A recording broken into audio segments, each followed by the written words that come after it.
Pat McFadden joined Naga Munchetty and Charlie Stayt to address Chancellor Kwasi Kwarteng's upcoming plans for a mini-budget in an attempt to curb the current cost of living crisis.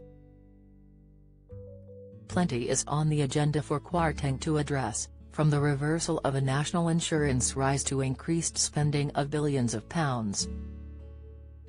However, when McFadden told the BBC Breakfast star what Labour's response was, she was quick to highlight its flaws. "We would have a windfall tax on the profits of the oil and gas companies that have made so much out of the current crisis," McFadden told Munchetty when probed on what Labour would do if in power.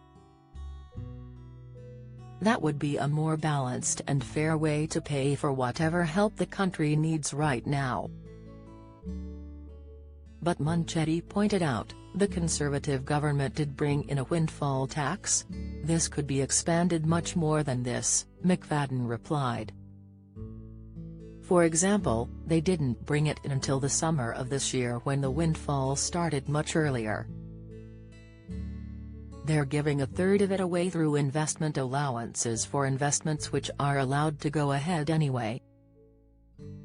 So the scope of this could be broadened to raise significantly more than they currently plan to do."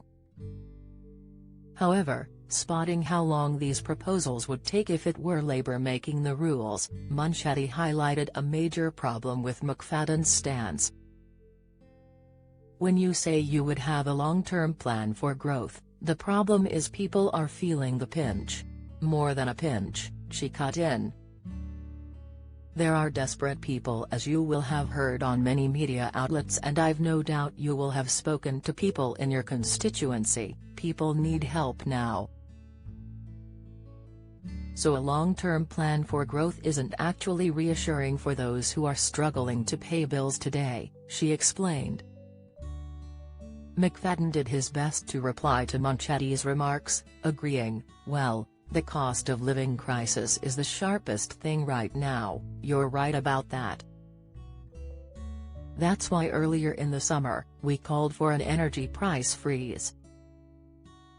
Liz Truss, the Prime Minister, said she was not for handouts but did a U-turn on that because she was faced with the reality that people couldn't pay for the type of bills they were faced with this winter. "We think that price freeze should be funded in a much fairer way. There are huge profits being made by energy companies right now. It is not fair to leave those untouched on the table and put all the cost of the help onto borrowing, which means it will be paid for by all taxpayers for many years to come."